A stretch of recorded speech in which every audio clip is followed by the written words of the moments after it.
Hello, welcome back to How to Make a Game in Unity for Beginners. My name is Dustin, and what we did last time is we created this pretty basic main menu screen to load up whenever our player starts our game. Um, what I want to do now is I want to create a way to save our progress in the game. And really, we don't have much in the game to save, but I want to save the scene that we're on, um, the scene that we're currently on, so that the player can continue wherever they left off at. Um, so what I want to do is first I want to create a continue button. So I'm going to highlight our start button here on our main menu canvas, and I'm just going to go ahead and duplicate that by hitting Control D. I want to drag it just below our start button, and if we rename this, we're going to call this continue button, and then the text on it I want to change to just continue, like that. So now what do I want to do? I want to go onto our canvas prefab, because that's what has our pause screen on it, and on our pause screen I want to create a new UI button, and I'm going to call this button Save Button. So now I'm just going to resize it real quick to make it look more like our start and continue buttons. I'm going to change the text on it to say save, and then I'm going to bring the font size up so that we can see it.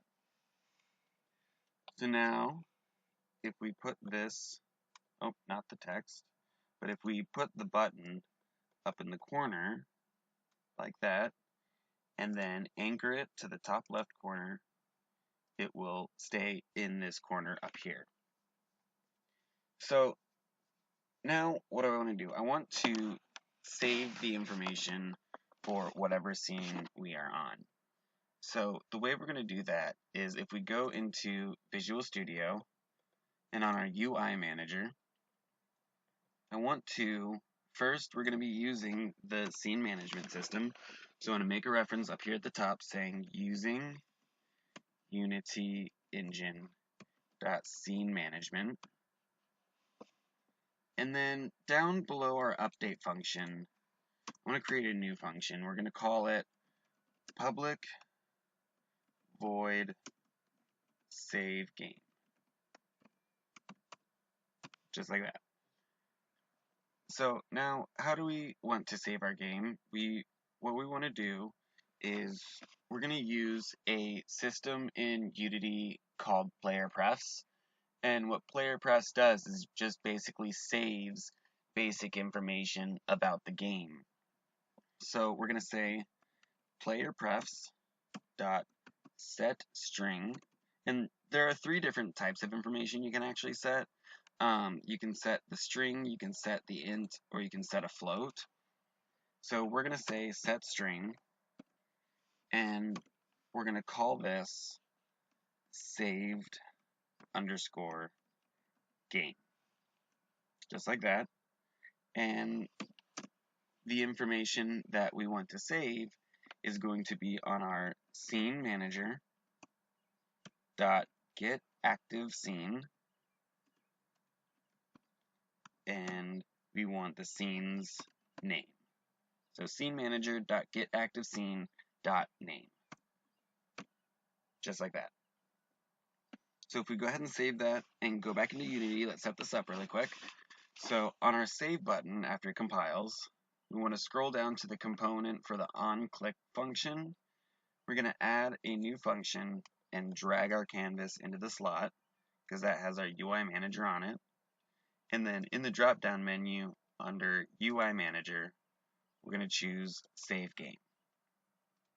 So now that we have that set up, let's go back to our main menu screen, and on our continue button, so what I want to do is I want to make it so that our continue button is visible when we have information that is saved and not visible if, for instance, we're starting a brand new game and we don't have any save data yet. I want it to just say start. So the way that we're going to do that is on our main menu script.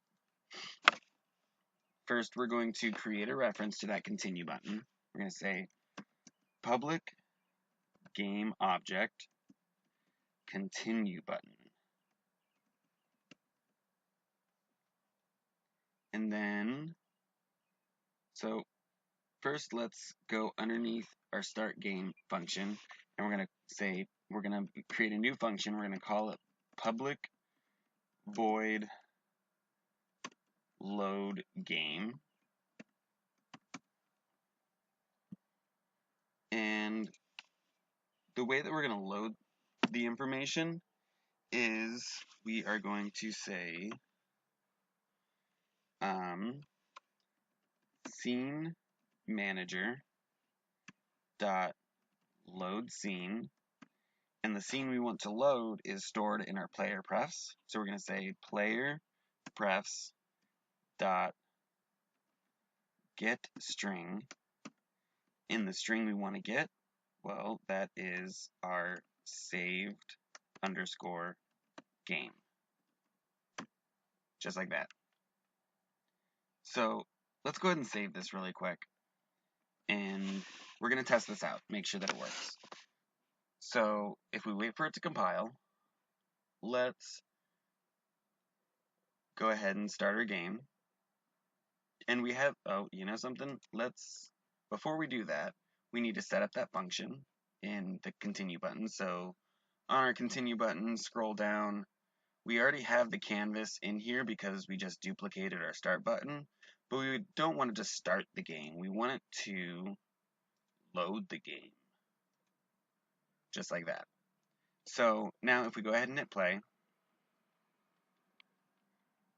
and if we hit start, oh, you know something?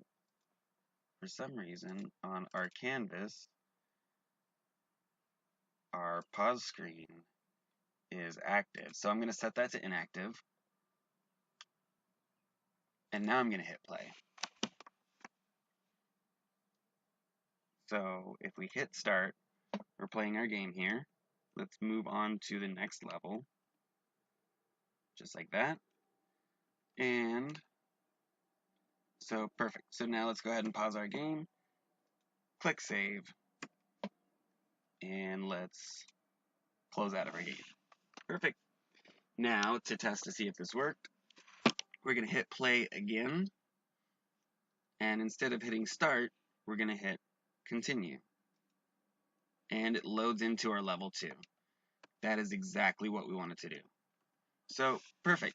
So now I want this continue button to not be here if we don't have any saved data. So back in our main menu script,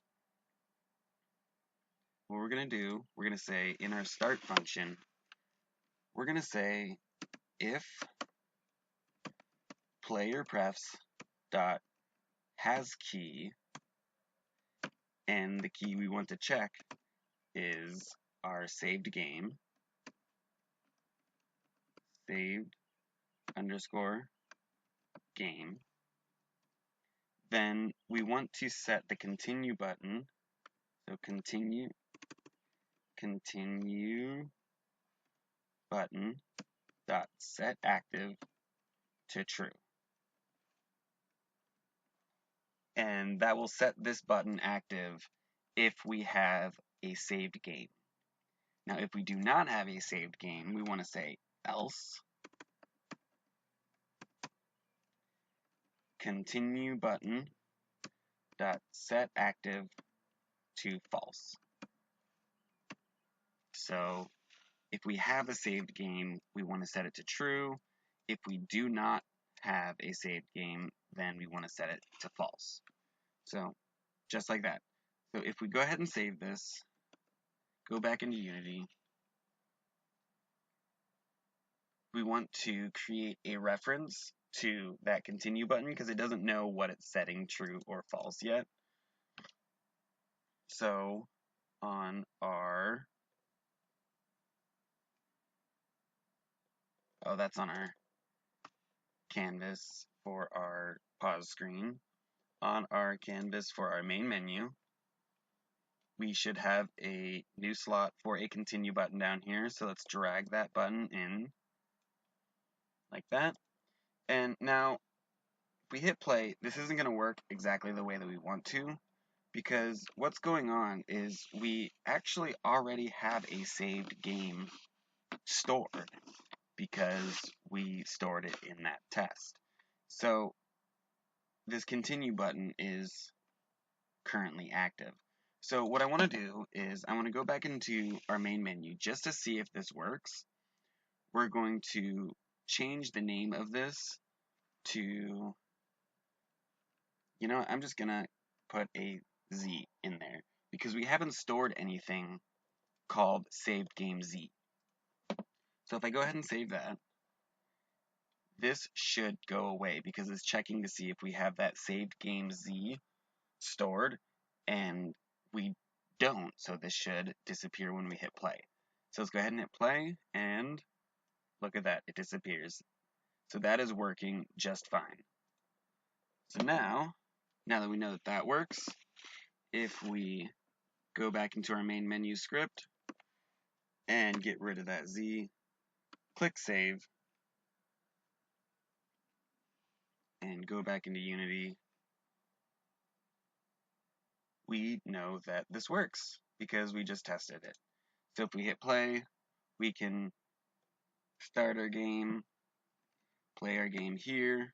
Let's hit the pause button, click save, go back into, or close it out, open it back up, click continue, and we're back in our first level. Let's go ahead and move on to the next level, hit pause, save our game, close out of our game, play our game again,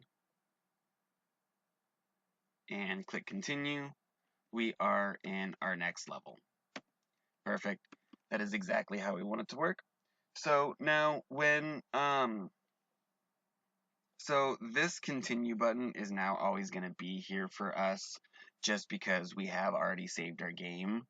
But when you build the game to actually have it be, whether it's a standalone game or if you set it up as an app for Android or iOS or something, when it's first downloaded and first opened up, this continue button will no longer be here because the player hasn't stored any information.